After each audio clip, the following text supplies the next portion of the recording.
Pembacaan firman Tuhan diambil daripada surat 1 Petrus pasal yang kedua, bermula ayat yang ke-13 hingga ayat yang ke-17. 1 Petrus pasal yang kedua, ayat yang ke-13 hingga ayat yang ke-17. Saya akan bacakan. Tunduklah karena Allah kepada semua lembaga manusia, baik kepada raja sebagai pemegang kekuasaan yang tertinggi, maupun kepada wali-wali yang diutusnya untuk menghukum orang-orang yang berbuat jahat dan menghormati orang-orang yang berbuat baik. Sebab inilah kehendak Allah, yaitu supaya dengan berbuat baik kamu membungkamkan kepicikan orang-orang yang bodoh.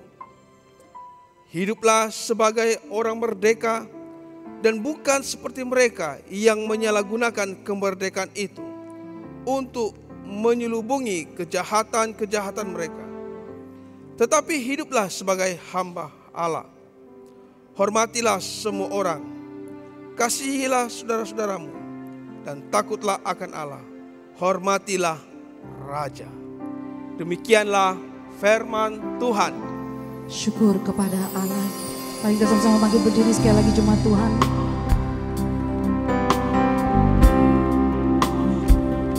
Kita mempersiapkan hati untuk firman Tuhan.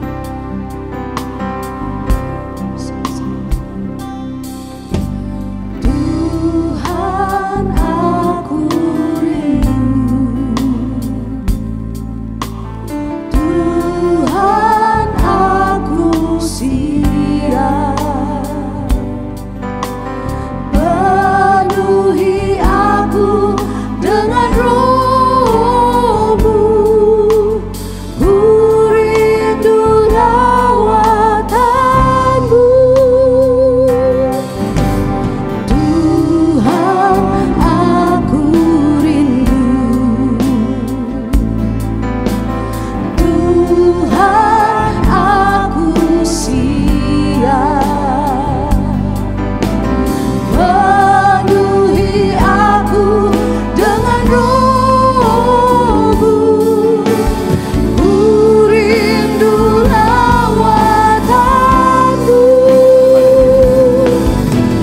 Ku rindukan Kau hadir di sini saat ini, Yesus. Ku rindukan Roh-Mu mengurapi saat ini, Tuhan. Ya Tuhan. Ku rindukan Kau hadir di sini saat ini, Yesus.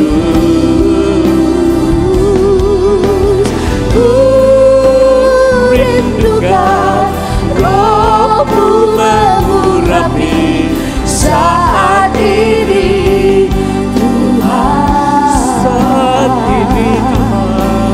Saat ini, Tuhan. Saat ini Tuhan.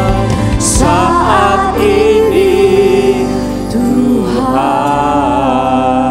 Beri kemuliaan pada Tuhan Yesus Kristus. Haleluya. Haleluya. Haleluya. Haleluya. Amin. Amin Tuhan. Tuhan Allah Bapa kami yang di surga, sekali lagi kami datang ke hadirat-Mu dengan rendah hati. Dan dengan hati yang penuh syukur, kami berterima kasih atas anugerah-Mu yang begitu besar. Tuhan, kami berdoa agar Tuhan akan mempersiapkan hati kami untuk firman-Mu. Bukalah telinga rohani kami, celikkanlah mata rohani kami, supaya apa yang kami dengar dan lihat daripada kebenaran firman-Mu, Tuhan, kami akan menerapkannya di dalam hidup kami. Ya Bapa, kami berdoa saat ini, tempat ini, kami serahkan ke dalam tangan-Mu. Untuk kemuliaan nama Tuhan Yesus. Dalam nama Yesus kami berdoa. Amin. Haleluya. Beri kemuliaan pada Tuhan sekali lagi. Amin. Amin. Amin. Selamat pagi saudara-saudari dalam Kristus. Dan Tuhan besertamu. Ya, sebelum kamu duduk, kata pada orang sebelah kiri dan kanan, ya Tuhan besertamu. Haleluya. Ya, sila duduk saudara-saudari yang dikasihi Tuhan, dan juga selamat beribadah, dan juga kami ucapkan selamat beribadah juga pada semua yang bersama kami ya di dalam talian online ya, dan kami belajar bersama-sama ya pada di dalam firman Tuhan dan kebenaran firman Tuhan pada pagi ini. Ya, pilihan raya telah tiba. Ya, dalam 3 minggu lagi, ya dalam tempo 3 minggu lagi, ya seluruh rakyat negeri Sabah akan menentukan parti politik yang akan menjadi kerajaan negeri. Dengan arti kata lain, ya kitalah ya semua yang ya rakyat Sabah akan menentukan masa depan kita melalui pengundian kita. Dan pilihan dan juga undian Anda dan saya adalah sangat penting. Karena ianya bukan hanya mempengaruhi kita dan juga keadaan kita sekarang, ianya juga akan memberi kesan kepada anak-anak, cucu-cucu dan juga generasi yang akan datang. Oleh itu ianya adalah sangat penting bagi kita sebagai sebuah gereja, sebagai umat Tuhan untuk memahami peranan kita dalam urusan negeri dan juga negara kita. Ya, mungkin ada yang tertanya-tanya, ya mungkin ya sama ada di rumah ataupun di rumah doa, ya mungkin ada yang tertanya-tanya ataupun berkata, ya mengapa kita ya bercakap mengenai politik di gereja. Mungkin kamu tertanya-tanya saat ini, bukankah gereja tidak harus terlibat dalam politik? Itu adalah soalan yang sangat menasabah. Jawaban saya untuk sekalian adalah ini. Jawabannya adalah iya dan juga tidak.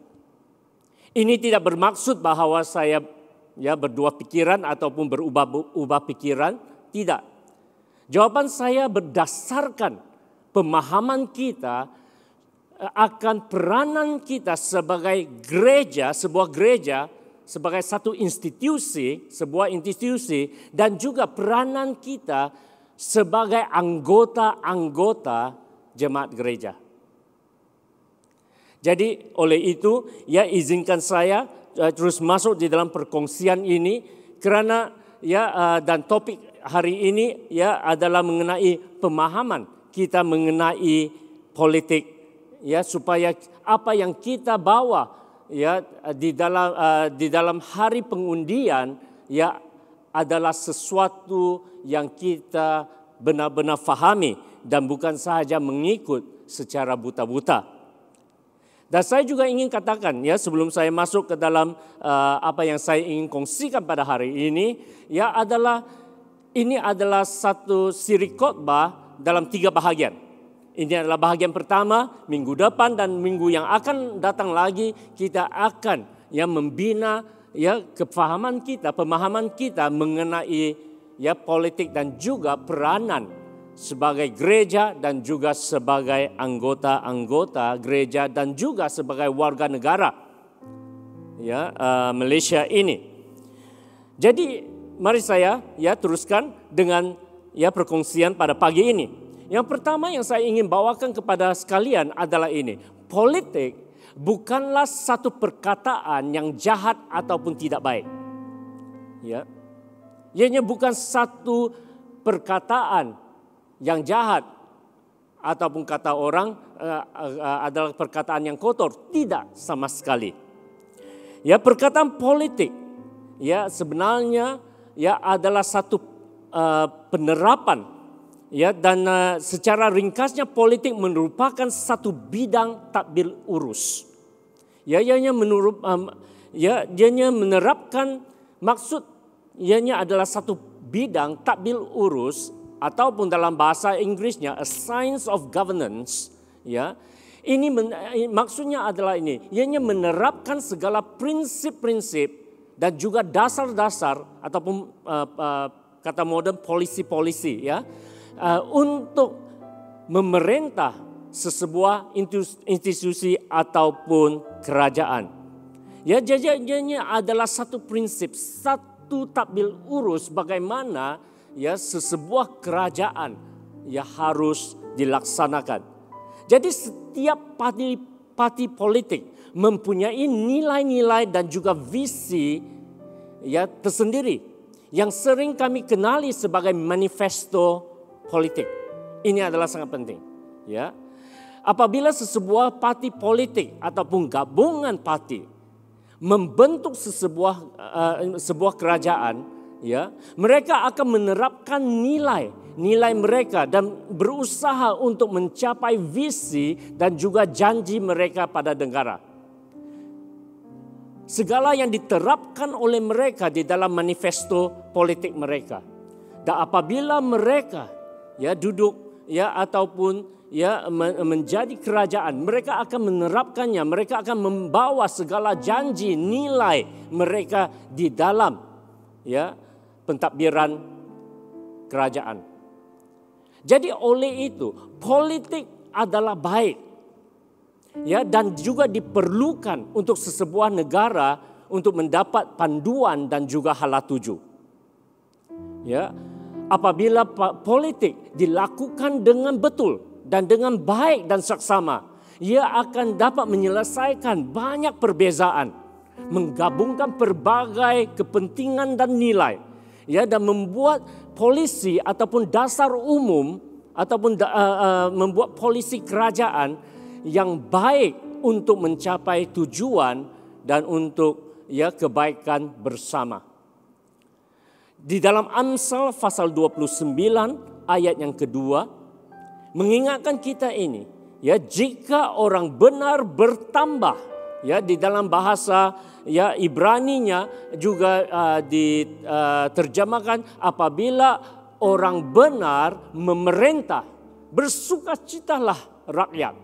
Tetapi jika orang fasik memerintah, berkeluh kesahlah rakyat. Ya. Jadi jikalau di sini firman Tuhan dengan jelas menyatakan, ya, jikalau ada orang yang benar, orang yang baik, orang yang tulus memerintah, maka ya kerajaan negara juga akan mengalami kemakmuran. Amin, saudara. Ya, tetapi jika orang fasik atau yang jahat atau yang pentingkan diri memerintah, maka susahlah segala rakyat. Ini adalah ya pemahaman yang pertama, pengertian yang kita harus ya tanggap yang terlebih dahulu, bahwa politik ya secara umum adalah baik dan juga adalah sangat-sangat diperlukan. Ya. Jadi itu adalah yang pertama. Kedua, ya, adalah ini. Politik boleh menjadi sesuatu yang jahat dan ataupun yang tidak baik. Politik boleh tercemar. Di dalam 1 Timotius pasal yang ke-6 ayat yang ke-10, ya, firman Tuhan berkata, mari kita baca sama-sama dengan suara yang kuat. 1, 2, 3. Kerana akar segala kejahatan ialah cinta uang. Sebab oleh memburu uanglah beberapa orang telah menyimpang dari iman dan menyiksa dirinya dengan berbagai-bagai duka. Jadi di sini firman Tuhan menyatakan bahwa politik boleh berubah menjadi sesuatu yang jahat, yang tidak baik apabila kepentingan diri mulai menguasai. Saya di sini bukan merujuk ya kepada ya mereka yang punya hasrat ataupun harapan ya dan impian untuk menjadikan kawasan ataupun negeri ataupun negara untuk menjadi tempat yang lebih baik. Saya bukan merujuk pada mereka yang mempunyai satu azam, satu hasrat, impian, satu cita-cita untuk melihat kemakmuran negara. Tidak. Saya bukan merujuk kepada itu. Sebenarnya itulah orang-orang yang kami sangat-sangat perlukan di dalam negara kita. Orang yang sangat para lelaki dan juga wanita yang sangat bersemangat untuk melayani masyarakat dan negara. Itu yang sangat diperlukan. Kita memerlukan mereka yang sanggup berkorban untuk negara, tidak mengira bangsa, agama, warna kulit ataupun status. Itu adalah yang kami sangat-sangat perlukan. Di dalam Amsal pasal yang ke-6 ayat 16 sampai ayat ke-19. Firman Tuhan menyatakan demikian. Mari kita baca. 6 perkara yang dibenci Tuhan. Bahkan 7 perkara yang menjadi kekejian bagi hatinya. Mata sombong, lidah dusta, tangan yang menumpahkan darah orang yang tidak bersalah, hati yang membuat rencana-rencana yang jahat, kaki yang segera lari menuju kejahatan, seorang saksi dusta yang menyembur-nyemburkan kebohongan dan yang menimbulkan pertengkaran saudara.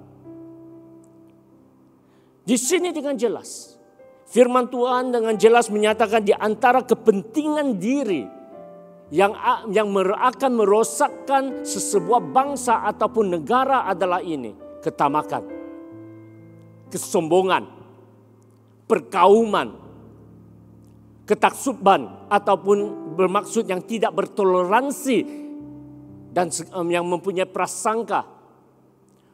Orang yang memasuki politik dengan sikap sedemikian akan menghancurkan negara, akan memecah belahkan rakyat, dan akan menimbulkan permusuhan di antara kalangan rakyat. Apa yang sedih adalah kita juga telah melihat Malaysia di dalam tahun-tahun kebelakangan ini juga menuju kehancuran oleh kerana kepentingan diri yang sedemikian. Selain ketamakan dan amalan rasuah yang telah pun dilakukan secara terang-terang. Dan kita telah pun mulai melihat lebih banyak kes-kes dan juga kebenaran-kebenaran, ketamakan dan rasuah yang begitu berleluasa terjadi. Kita juga melihat isu-isu perkauman dan agama yang telah digunakan oleh ahli-ahli politik yang tidak bertanggung jawab. Semata-mata untuk marah di dalam perjalanan politik mereka. Mereka menggunakan dua perkara ini, dua isu ini yang di mana di dalam politik mereka semua tahu bahawa jangan sekali-sekala memainkan isu-isu ini, perkauman dan juga agama. Tetapi ianya digunakan hanya untuk kepentingan diri tanpa memikirkan akibatnya. Kita juga melihat ahli-ahli politik yang sanggup menjual maruah dan integriti mereka demi ketamakan dan kuasa. Saudara-saudari yang dikasihi Tuhan, kita juga melihat kejahatan dan amalan rasuah dipuji ataupun dibangga-banggakan, sementara kebenaran dan keadilan dicemu, ditertawakan dan ditolak. Politik akan menjadi buruk dan mengecewakan apabila para politik meletakkan kepentingan diri mereka melebihi rakyat dan negara. Kekecewaan akan terjadi apabila para politik sanggup mengkhianati kepercayaan rakyat yang telah memilih mereka. Ini adalah akibat apabila kepentingan diri mulai menguasai seseorang di bidang politik. Yang ketiga adalah ini, untuk memahami politik. Yang ketiga adalah politik mempengaruhi kita semua. Ada seorang pastor menyatakan dengan baik ketika dia berkata, Anda mungkin tidak berminat dengan politik, tetapi politik berminat dengan Anda. Ini adalah kerana ini, politik mempengaruhi Anda. Bukan saja masa sekarang dan juga generasi yang akan datang. Apa yang saya maksudkan dengan ini adalah kita harus memahami satu lagi kebenaran mengenai politik dan mengenai kerajaan. Bahwa semua polisi, polisi bukan istilah Indonesianya polis all the policies of the government. Semua polisi ataupun dasar-dasar kerajaan, semua dasar-dasar ini dibuat oleh para eksekutif kerajaan. Siapakah para eksekutif kerajaan? Para eksekutif kerajaan adalah menteri-menteri yang telah kita pilih dan undi untuk membentuk kerajaan. Faham? Mereka yang kita angkat untuk menjadi kerajaan. Dan para eksekutif inilah mereka akan berbincang, mereka akan membuat peraturan-peraturan dan juga polisi negara. Jadi apa sahaja yang mereka putuskan untuk menjadi polisi atau peraturan negara itu akan mempengaruhi kita semua. Sama ada kita suka atau tidak. Jadi apabila eksekutif ini tidak dipantau ataupun apabila mereka mulai dipengaruhi oleh ketamakan dan juga kuasa, segala polisi, peraturan, undang-undang yang dibuat oleh mereka akan mempengaruhi kita dan generasi kita yang akan datang. Contohnya, contohnya adalah keputusan-keputusan mengenai di sekolah, keputusan-keputusan mengenai apa yang diajar di sekolah akan juga mempengaruhi kita dan juga anak-anak kita. Daripada bahasa penghantar yang digunakan kepada kurikulum dan juga mata pelajaran, anak-anak kita akan dipengaruhi. Ia juga akan ditentukan, dan ini semua, polisi ini, peraturan ini semua, dasar-dasar kerajaan ini semua ditentukan oleh mereka yang membuat keputusan, eksekutif negara, menteri-menteri yang kita telah lantik, yang kita sokong. Merekalah yang akan menjadi pengayun buaya bangsa dan negara. Oleh itu, saudara-saudari yang dikasihi Tuhan, politik akan mempengaruhi kita walaupun kita tidak berminat.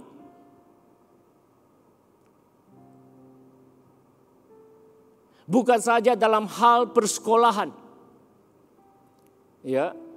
bahkan juga polisi-polisi di dalam kebebasan agama, hak asasi manusia. Isu-isu termasuk apa yang kita boleh makan ataupun tidak boleh makan, apa yang kita harus pakai atau tidak harus pakai, apa yang kita boleh minum dan tidak minum, semuanya ditentukan oleh eksekutif negara. Jadi ada kalanya punya kena-mengena dengan kita? Iya, dan banyak. Jadi walaupun kita mungkin seringkali kita berkata, saya tidak minat dengan politik ini. Ini tidak ada kena-mengena ataupun bukan urusan saya. Ya, walaupun ianya benar. Ya, pemikiran sedemikian. Tetapi kita harus fahami bahwa politik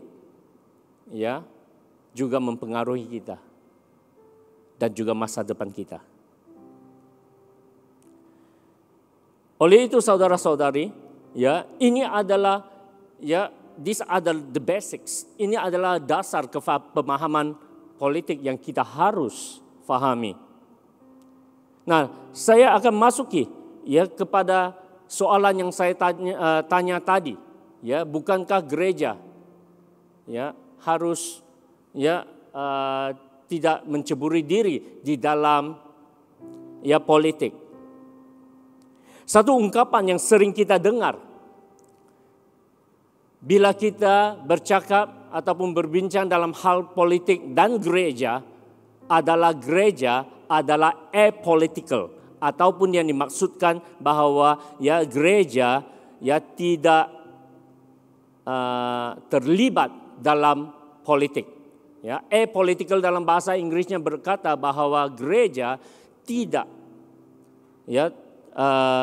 berunsurkan ataupun tidak terlibat dalam politik. Ianya benar.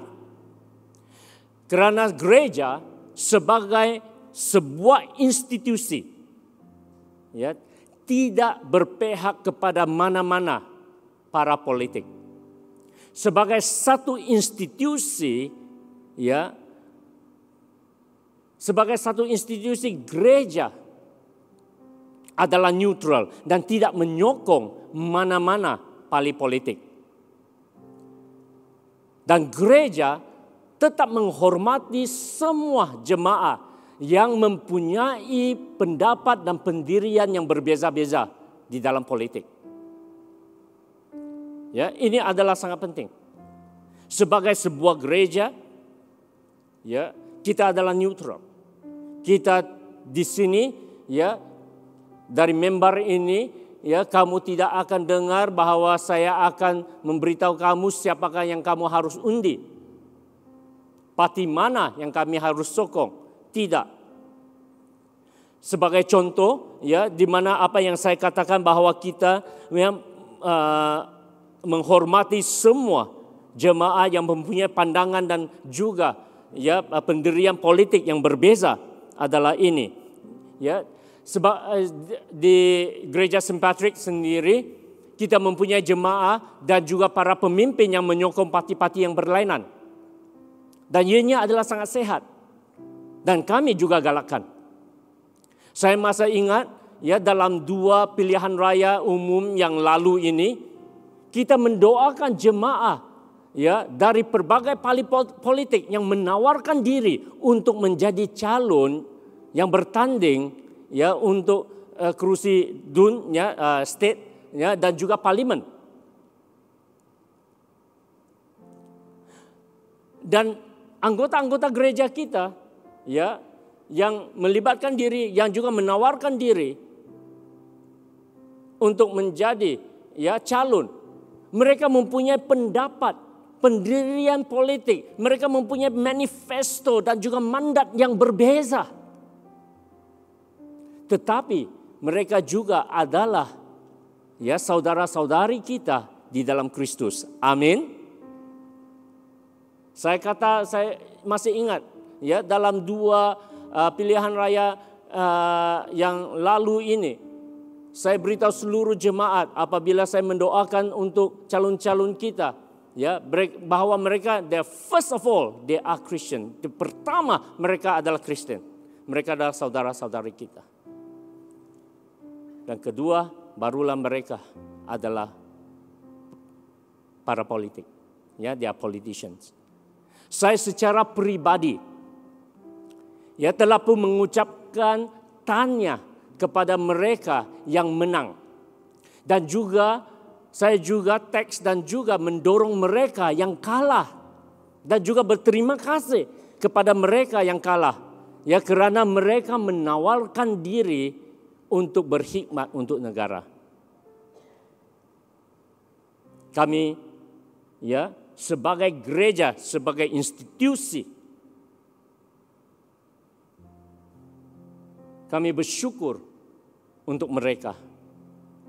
Dan kita tidak memihak sesiapapun. Jadi adalah penting untuk kita untuk fahami, ya, bahawa walaupun gereja tidak berunsurkan politik ataupun apolitical, ya, yang bermaksud tidak memihak, ya, sesebuah parti politik, gereja tetap menjadi suara nubuatan, ya, bagi negara dan juga bangsa. Apa yang dimaksudkan di sini adalah kita mesti terus berbicara kepada hati nurani para pemimpin negeri dan negara kita. Gereja harus tetap menjadi suara yang menentang ketidakadilan, menentang ketamakan dan amalan rasuah, menentang sikap mementingkan diri dan juga kejahatan. Dengan berbuat demikian, ya, gereja terus berbicara kepada hati nurani semua para eksekutif negara, supaya mereka bersikap saksama, supaya mereka bersikap adil.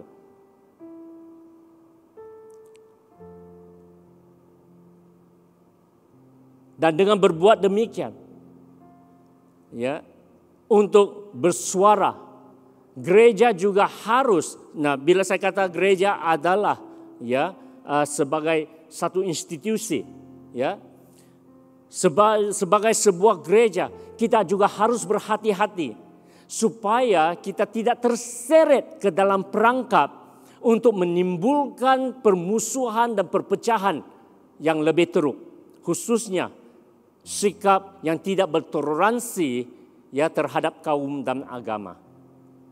Ini adalah sangat penting, ya, kerana gereja ataupun sebagai pemimpin gereja, katalah saya, ya, apa yang saya kata dan apa yang saya kata pada pagi ini juga, ya, mudah disalah tafsirkan dan juga dipolitikkan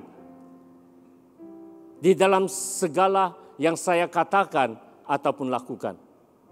Jadi oleh itu, ya, sebagai gereja, sebagai institusi, kita senantiasa, ya, neutral, apolitical, tidak memihak apa-apa parti, tetapi kita tetap bersuara demi keadilan, demi kemakmuran, demi, ya, kebaikan dan juga keakraban antara semua rakyat. Tidak kira, ya, kaum dan agama. Amin. Ya. Jadi oleh itu kita sangat bersyukur, ya, kerana baru-baru ini kita telah pun dengar dan juga telah baca, ya, sesuatu, ya, kata-kata yang tidak munasabah, yang tidak, ya, bertanggung jawab oleh salah seorang, ya, MP, ya, MP itu apa? Member parlimen, menteri parlimen lah, ya, oleh satu menteri mengenai Alkitab kita. Kata-kata ini sangat menyinggungkan. Kata-kata ini menimbulkan amarah. Tetapi para pemimpin gereja, saya bersyukur, ya, di dalam, ya, respon para pemimpin gereja adalah, ya, baik, kerana kita tidak terseret, ya, untuk memburukkan lagi hal, tetapi kami membantah apa yang perlu.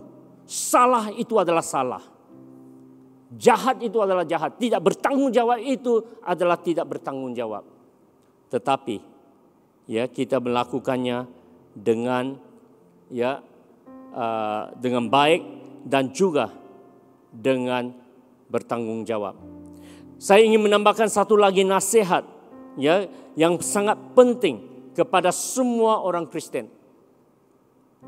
Tuhan Yesus sendiri telah mengingatkan kita bahwa kita sebagai orang-orang yang percaya, sebagai orang-orang yang beriman, akan diejek, akan dicemu, akan difitnah, akan mengalami penderitaan dan penganiayaan oleh kerana iman kita.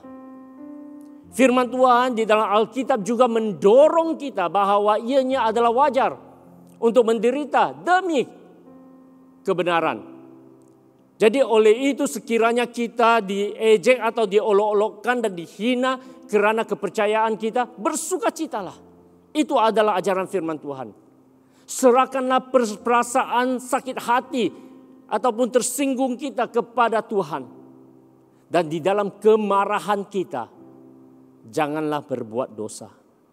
Amin, saudara. Mengapa saya memberikan nasihat ini? Dan mengapakah nasihat ini sangat penting? Ianya adalah ini. Semakin hampir kita ke hari pilihan raya, kita akan mendengar ataupun membaca banyak lagi kata-kata ataupun penyataan yang akan menimbulkan amarah dan yang akan menyakitkan dan akan menyinggungkan. Hal-hal ini akan dilakukan oleh orang-orang yang tidak bermoral, orang-orang yang tidak bertanggung jawab. Kita akan melihat dan membacanya lebih lagi. Tetapi kita harus memperingatkan diri kita bahwa kita tidak jatuh ke dalam perangkap kejahatan ataupun keganasan. Ada setengah para politik mau coba mengungkit kemarahan di antara kaum dan juga agama. Dan kita akan lihat lebih lagi di hari-hari akan datang. Oleh itu kita harus berwaspada dan tidak terseret. Dan oleh itu saya katakan di dalam kemarahan kita, apabila kita tersinggung, jangan berbuat dosa. Kita tidak boleh menghalang apa yang mereka lakukan, tetapi kita boleh menjaga hati kita sendiri. Amin. Itu adalah pesanan dan juga amalan yang sangat baik. Di dalam Roma pasal 12 ayat 18 hingga ayat ke-21.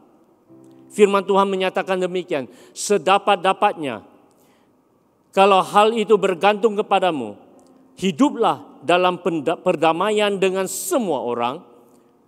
Saudara-saudaraku yang kekasih, janganlah kamu sendiri menuntut pembalasan, tetapi berilah tempat kepada murka Allah. Sebab ada tertulis, pembalasan itu adalah hakku.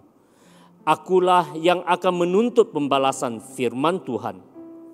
Tetapi jikalau seterumu lapar, berilah dia makan. Kalau dia haus, berilah dia minum. Dengan berbuat demikian kamu menumpukan bara api di atas kepalanya. Janganlah kamu kalah terhadap kejahatan, tetapi kalahkanlah kejahatan dengan kebaikan. Ayat terakhirnya kami baca sama-sama lagi. 1, 2, 3. Janganlah kamu kalah kepada kejahatan, tetapi kalahkanlah kejahatan dengan kebaikan. Dan saya percaya dalam semua hal, dalam semua situasi, dengan jawaban yang tenang. Seperti apa yang kita dengar daripada para pemimpin gereja kita pada minggu yang lalu.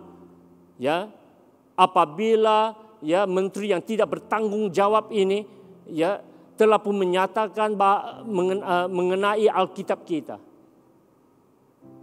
Segala bantahan yang telah dibuat oleh pihak atasan gereja di seluruh Malaysia adalah sangat baik. Salah itu adalah salah. Jahat itu adalah jahat dan kita harus bersuara. Tetapi di dalam bagaimana dan cara kita bersuara adalah sangat penting. Firman Tuhan mengatakan jangan mengatasi kejahatan. Janganlah janganlah kamu kalah terhadap kejahatan, tetapi kalahkanlah kejahatan dengan baik. Amin. Ya. Jadi secara kesimpulan,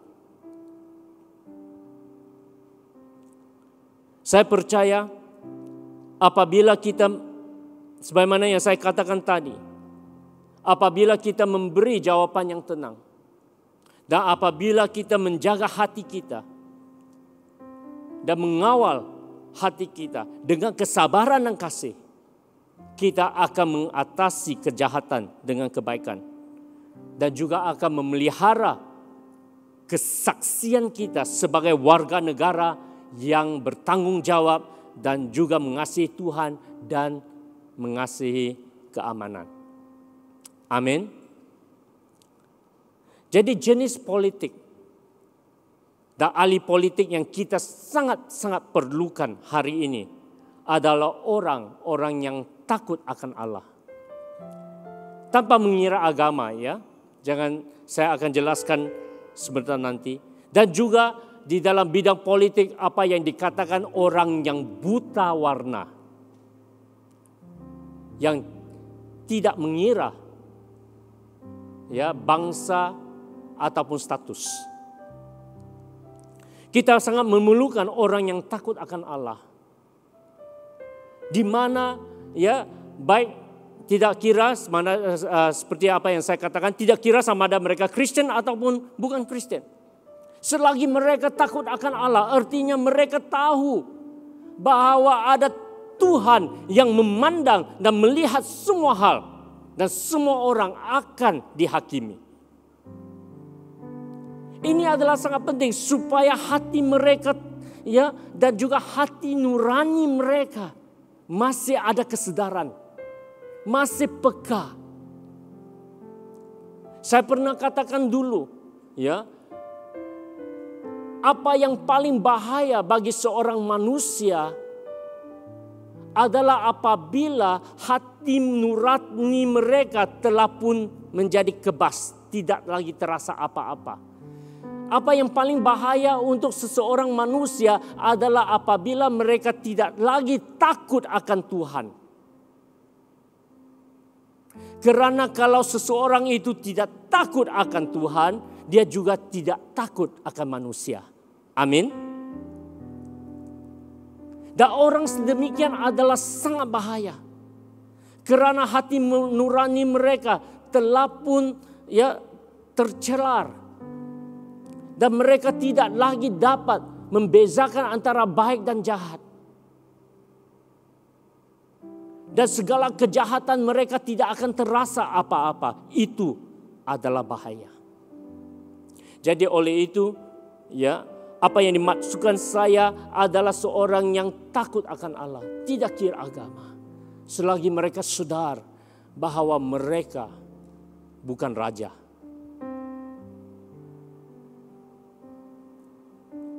Mereka bukan Tuhan.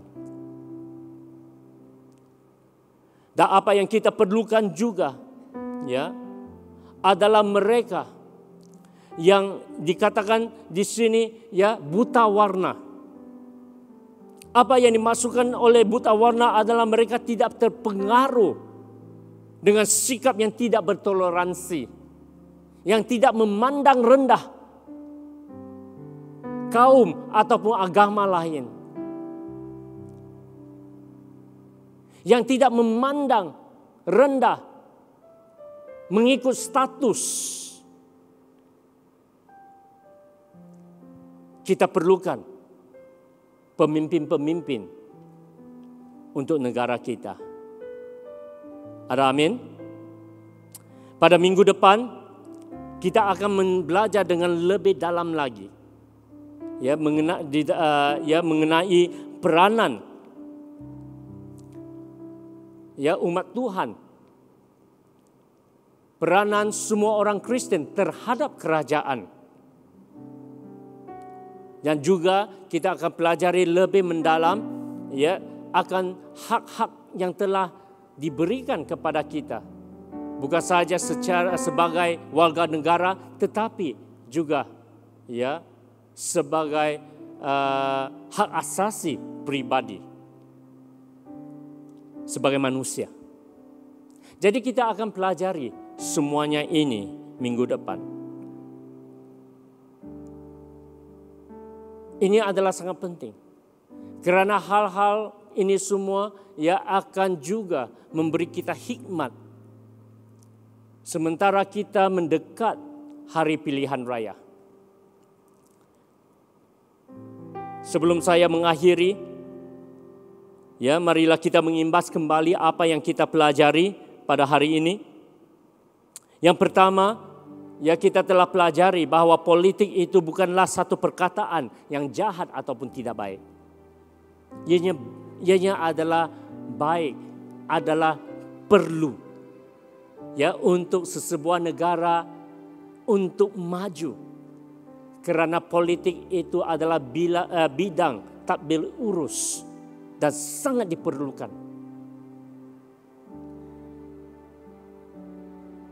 Yang kedua, politik walaupun secara umum, secara dasar adalah baik dan sangat diperlukan. Tetapi ianya boleh tercemar. Ianya boleh menjadi sesuatu yang jahat dan yang tidak baik. Apabila kepentingan diri mulai menguasai dan mempengaruhi politik.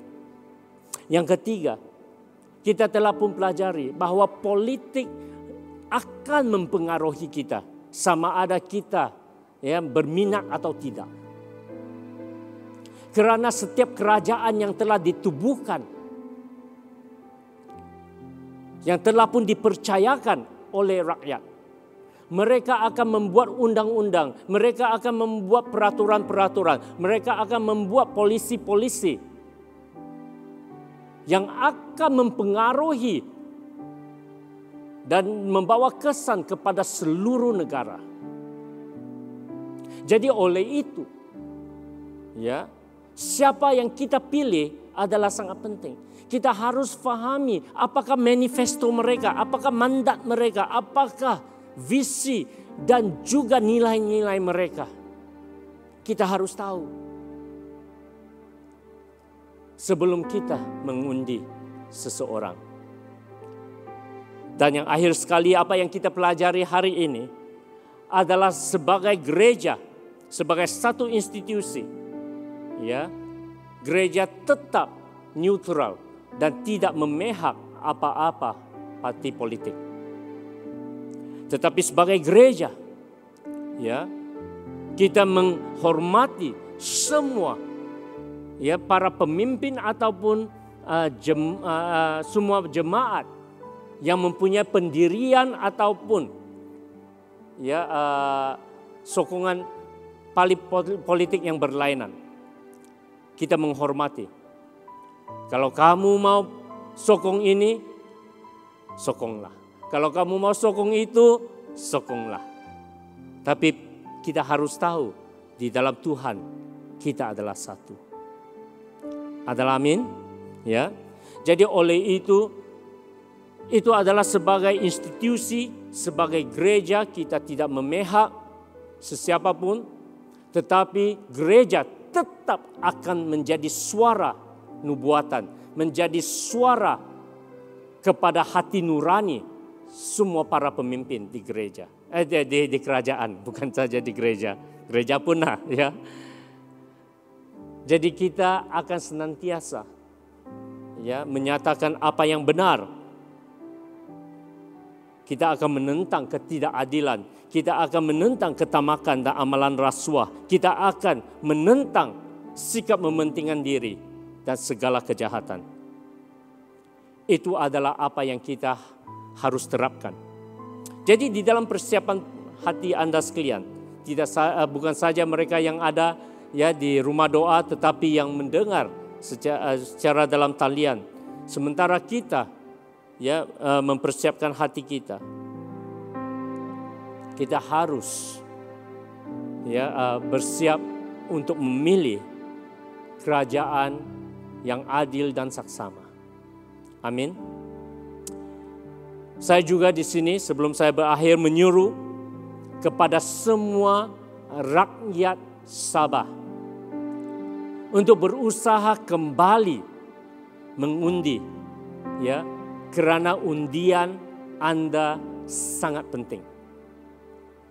Sabah sangat memerlukan sebuah kerajaan yang baik dan saksama yang saya katakan tadi. Ini adalah sangat penting buat kita dan anak-anak kita sekarang dan juga pada masa yang akan datang. Ini juga adalah sangat penting buat seluruh negara Malaysia. Jadi oleh itu, untuk semua ya rakyat Sabah yang dapat mengundi, ya, saya berseru kepada Anda semua untuk berusaha untuk kembali, ya, untuk mengundi. Pada saat ini Sabah sekali lagi, ya, dalam bahasa Inggrisnya, ya, is at the crossroad, ya, di simpang jalan. Hala tuju masa depan Sabah adalah di dalam tangan semua pengundi.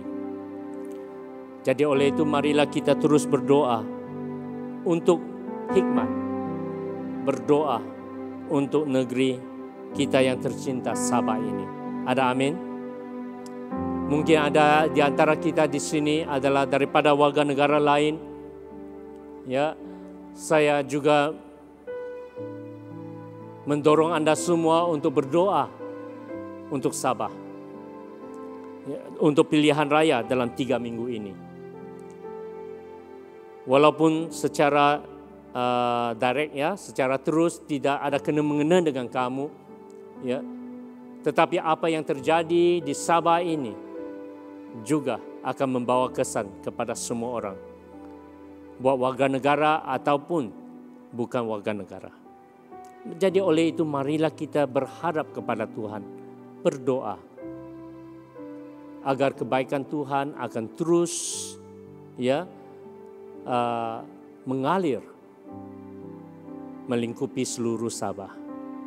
Mari kita bangkit berdiri dan mari kita menyanyi lagu ini. Haleluya.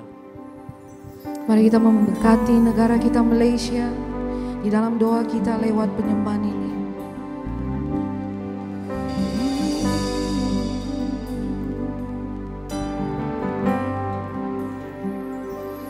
Kami umat-Mu rendahkan diri, sujud dan berdoa,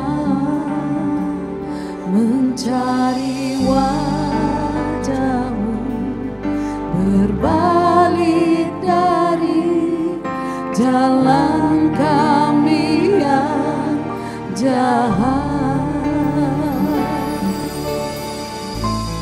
Oleh anugerah-Mu, ampunilah.